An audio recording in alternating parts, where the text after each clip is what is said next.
Shalom Bapak Ibu yang terkasih di dalam Tuhan.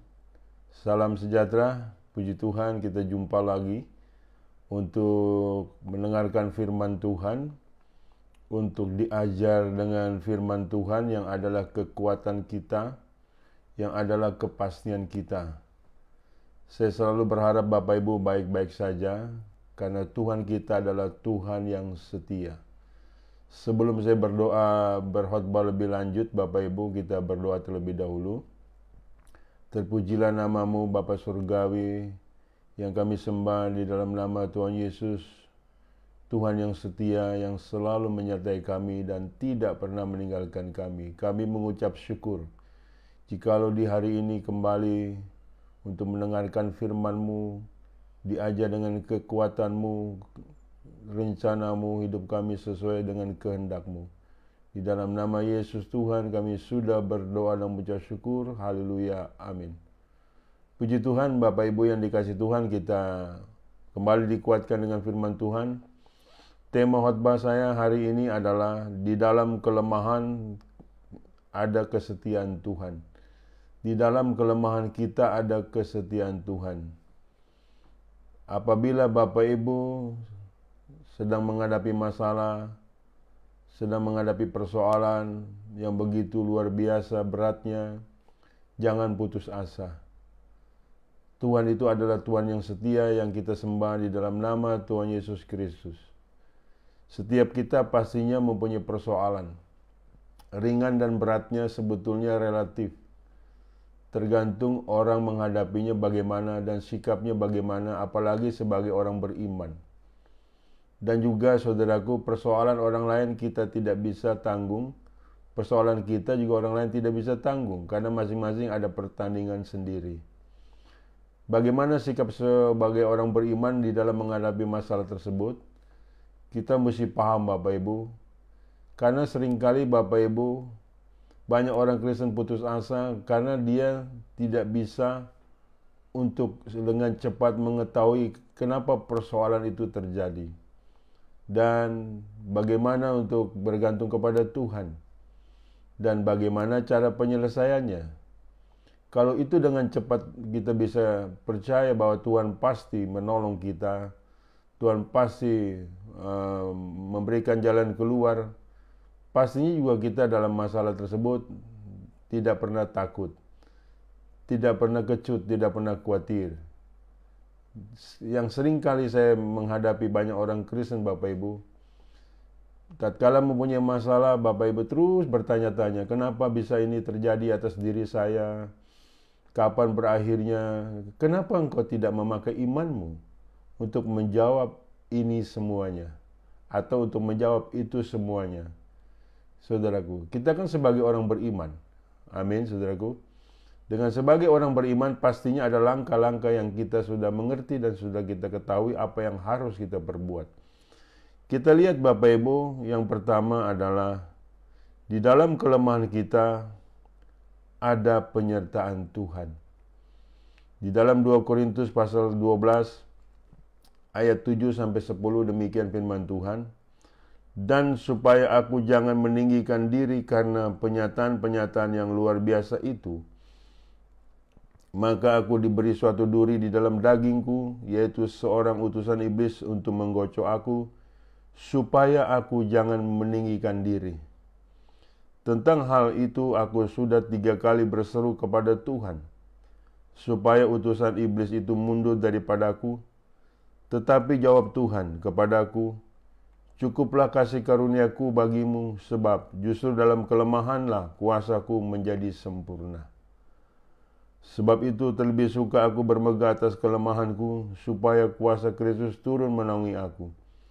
Karena itu aku senang dan rela di dalam kelemahan, di dalam siksaan, di dalam kesukaran, di dalam penganiayaan, dan kesesakan oleh karena Kristus. Sebab jika aku lemah, maka aku kuat. Saudara, lain kita, lain Rasul Paulus dalam menghadapi masalah. Rasul Paulus dalam setiap menghadapi masalah Bapak Ibu, dia langsung tahu saudaraku, masalah itu karena apa.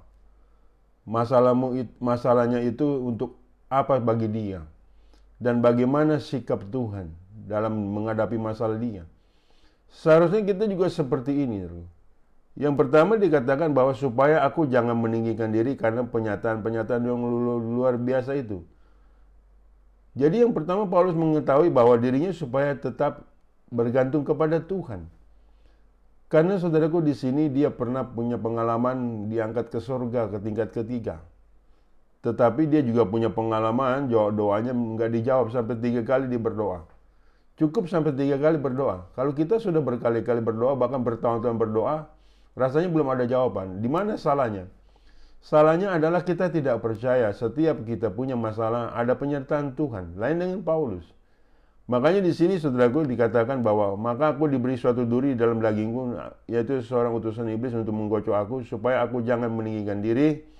Tentang hal itu aku sudah 3 kali berseru kepada Tuhan supaya utusan iblis itu mundur daripadaku. Tetapi jawab Tuhan kepadaku, cukuplah kasih karuniaku bagimu, sebab justru di dalam kelemahanlah kuasaku menjadi sempurna.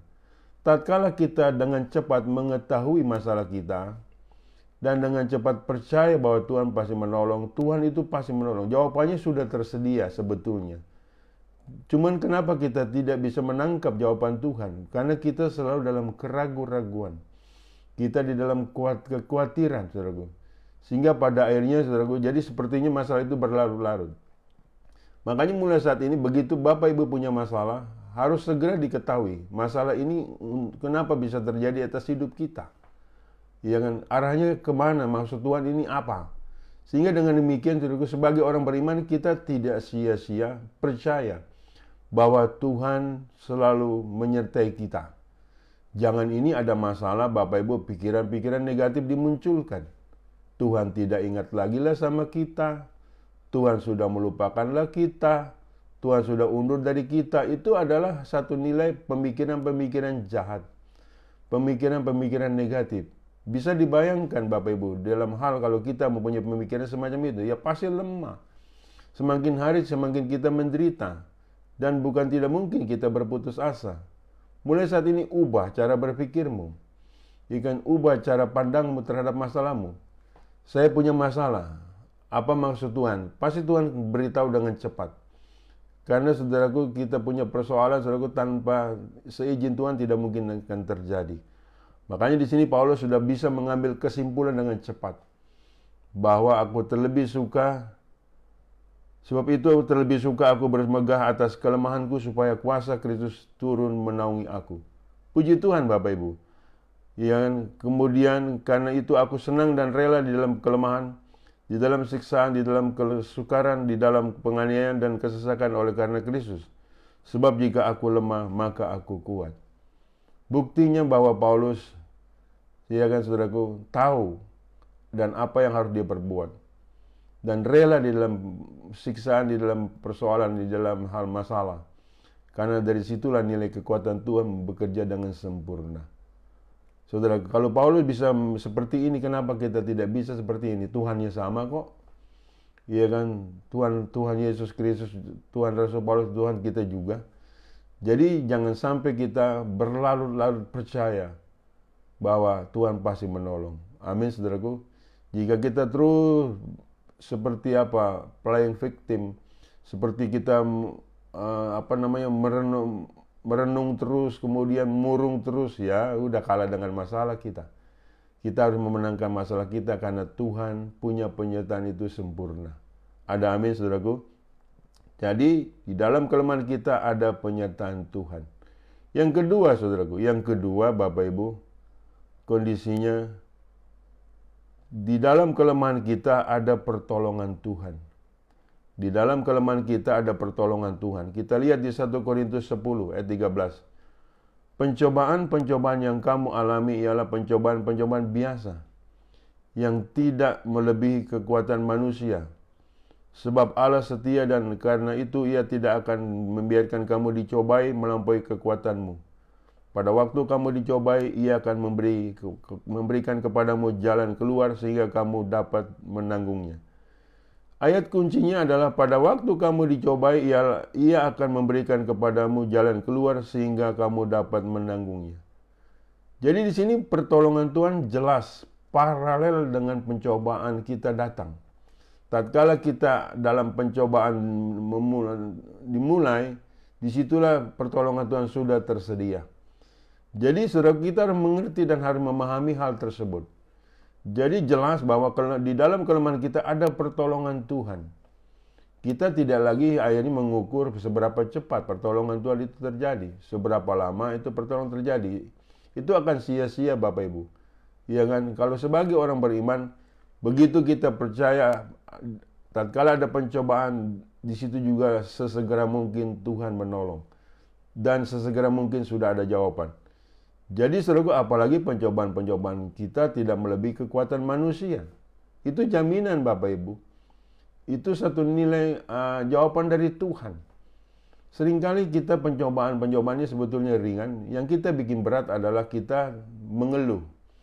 Kita bersungut-sungut. Kita kecewa. Nah, persoalan itu semakin hari semakin berat Bapak Ibu. Tetapi kalau saat kita percaya, begitu kita ada pencobaan, ada masalah, ada persoalan, ada penyakit, dan di situ kita percaya sudah tersedia jawaban dari Tuhan, kita tinggal meraihnya saja. Dengan apa kita meraihnya? Sudah barang tentu dengan iman. Pergunakan imanmu, sebab tanpa iman orang tidak berkenan di hadapan Tuhan. Ada amin? Jadi jelas, di dalam kelemahan kita ada pertolongan Tuhan. Mulai saat ini Bapak Ibu, jangan khawatir. Jangan memikirkan hal yang tidak-tidak. Pokoknya setiap kita ada masalah. Tidak ada manusia yang tidak punya masalah. Apalagi kita sebagai orang beriman, kita mengerti bagaimana langkah-langkah yang harus kita lakukan. Bagaimana iman dan percaya yang harus kita kerjakan. Supaya nyata pertolongan Tuhan itu ada. Ya kan? Mengenai cepat dan lambatnya itu urusan Tuhan. Karena kita percaya kita hidup selalu dalam waktu Tuhan. Karena waktu Tuhan adalah waktu yang terbaik. Ada amin Bapak Ibu? Jadi tatkala Bapak Ibu punya masalah, percayalah Tuhan pasti menolong. Yakinlah Tuhan pasti menolong. Bukan Tuhan meninggalkanmu. Itu pikiran setan. Itu pikiran si jahat supaya Anda lemah. Supaya Anda dikalahkan dengan hal-hal yang dari jahat, yang dari si jahat. Tetapi kita percaya bahwa setiap persoalan masalah kita ada pertolongan Tuhan. Ada amin saudaraku.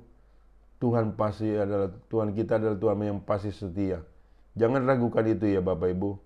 Di Markus 11 ayat 24. Karena itu aku berkata kepadamu, apa saja yang kamu minta dan doakan, percayalah bahwa kamu telah menerimanya, maka hal itu akan diberikan kepadamu.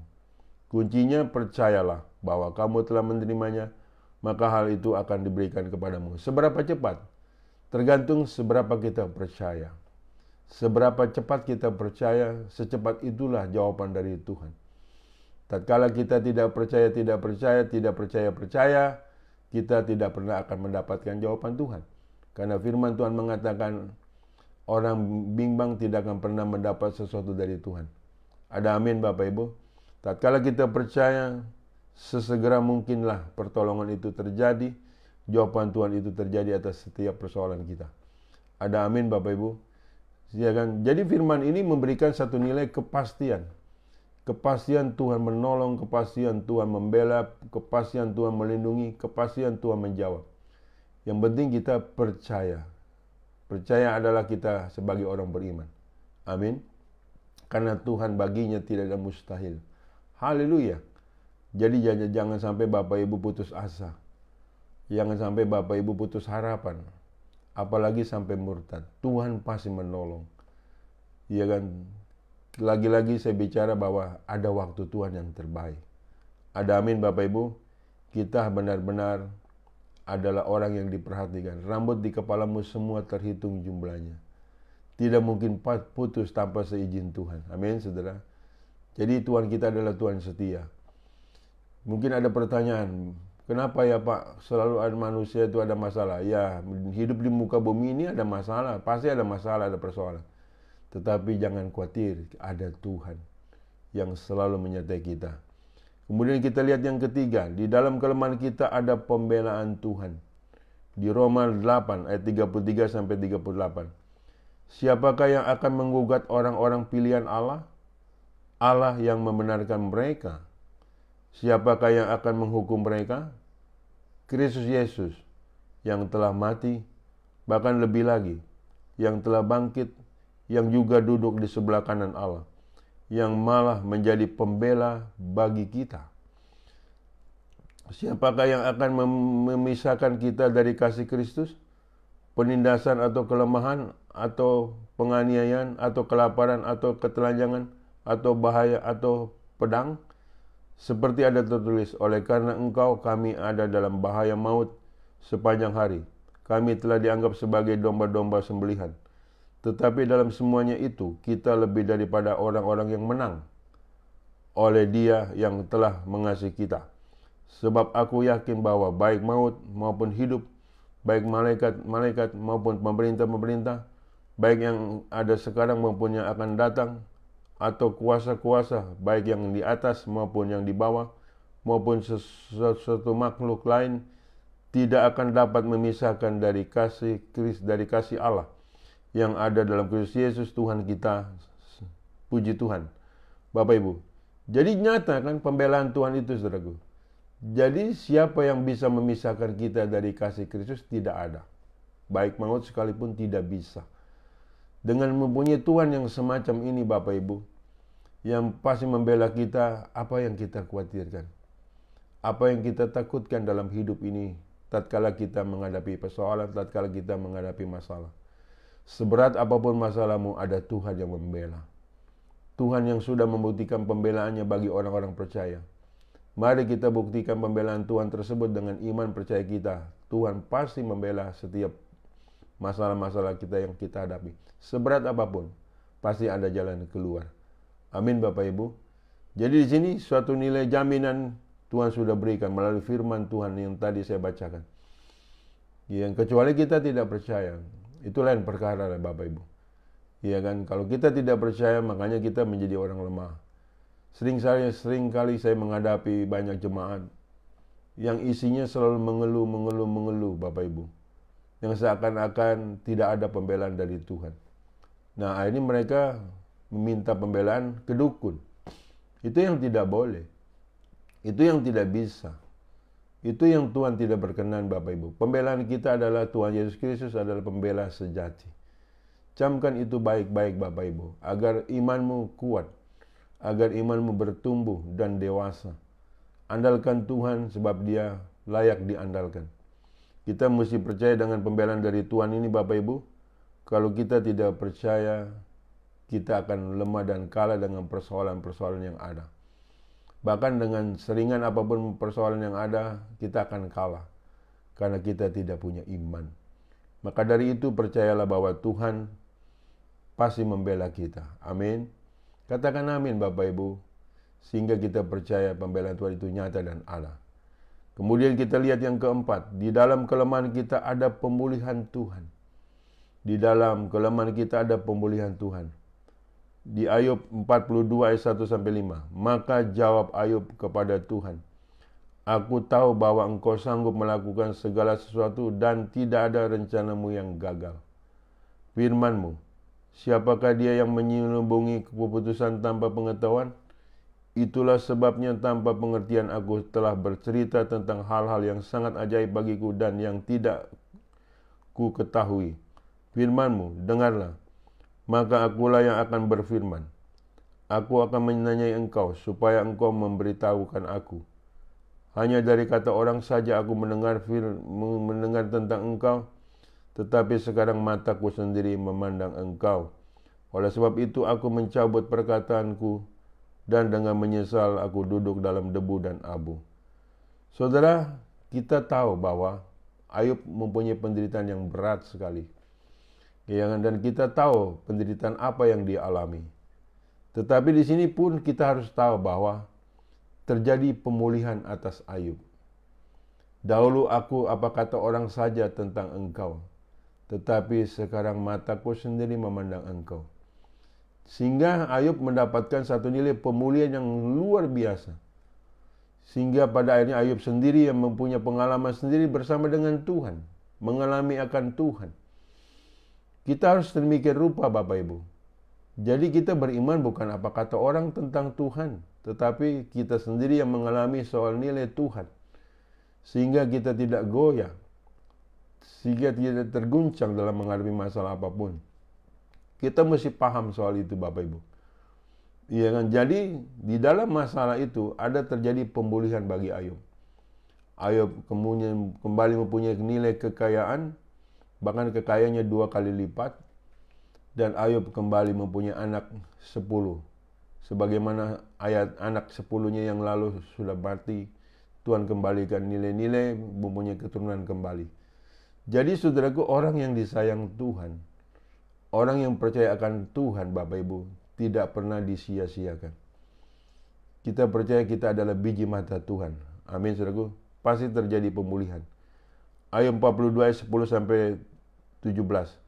Lalu Tuhan memulihkan keadaan Ayub setelah ia meminta doa untuk sahabat-sahabatnya.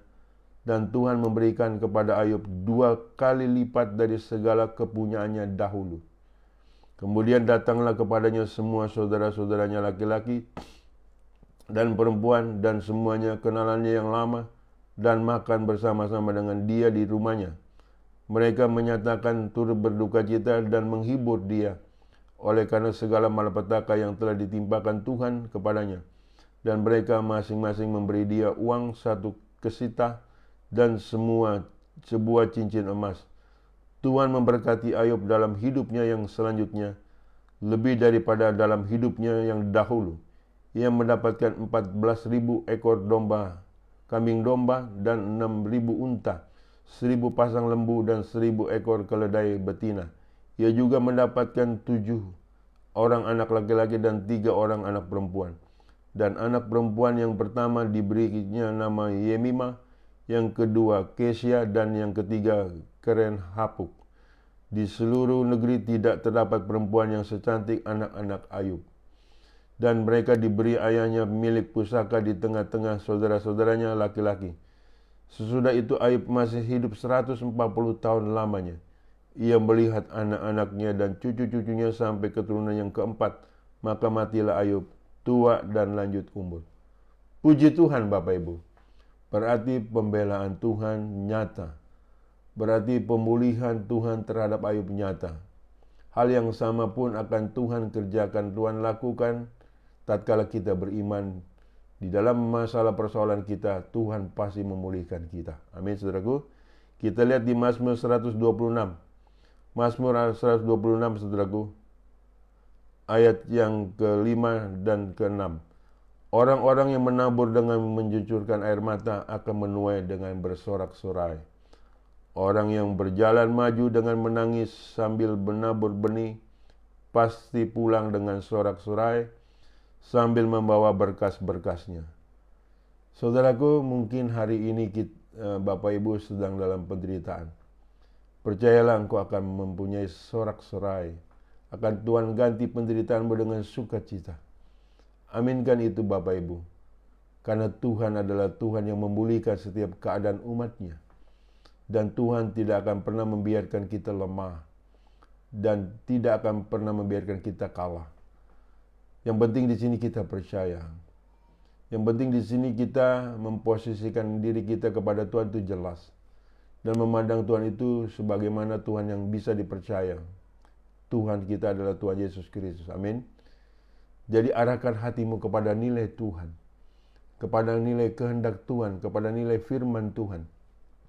Yang tidak pernah kembali dengan sia-sia. Siapapun kita yang berharap kepada Tuhan, dia seperti pohon yang ditanam di tepian air, berbuah pada musimnya dan tidak pernah mengalami tahun-tahun kering. Camkan itu baik-baik Bapak Ibu, bahwa di dalam kelemahan kita ada pemulihan dari Tuhan. Jangan lemah, kuatkan hatimu, percayalah Tuhan pasti menolong sesuai dengan waktunya. Ada amin Bapak Ibu. Sebagai orang yang setia, menunggu waktu Tuhan itu wajib. Karena itulah yang Tuhan ajarkan bagi setiap kita. Tuhan pasti bertindak, Tuhan pasti membela, Tuhan pasti melindungi, Tuhan pasti menolong kita. Saya percaya firman Tuhan ini menguatkan kita. Untuk itu saya berdoa untuk Bapak Ibu sekalian. Terpujilah nama-Mu ya Bapa. Yang kami sembah di dalam nama Tuhan Yesus Kristus yang setia, yang luar biasa. yang kuasanya tidak pernah berubah, dahulu, kepada sekarang, sampai selama-lamanya, yang selalu menyertai kami, yang selalu membela kami, yang selalu melindungi kami, sebab Engkau adalah Allah yang setia. Terima kasih ya Bapa. Terpuji-pujilah nama-Mu kekal selama-lamanya. Berkati dimanapun jemaat-Mu berada. Pulihkan mereka Tuhan. Pulihkan mereka, sembuhkan mereka, dan mereka semua dalam pembelaan Tuhan. Di dalam nama Tuhan Yesus Kristus aku sudah berdoa dan bersyukur. Haleluya. Amin. Bapak Ibu yang dikasihi Tuhan, terimalah berkat dari Allah Bapa. Di dalam cinta kasih Tuhan kita Yesus Kristus, di dalam persekutuan dengan Roh Kudus yang selalu menyertai kita, mulai dari saat ini sampai Maranatha, Tuhan datang kali yang kedua menyebut kita dalam kemuliaannya, dan kita pun layak menerima kemuliaan Tuhan dari kekal sampai kekal. Katakan amin. Amin. Haleluya.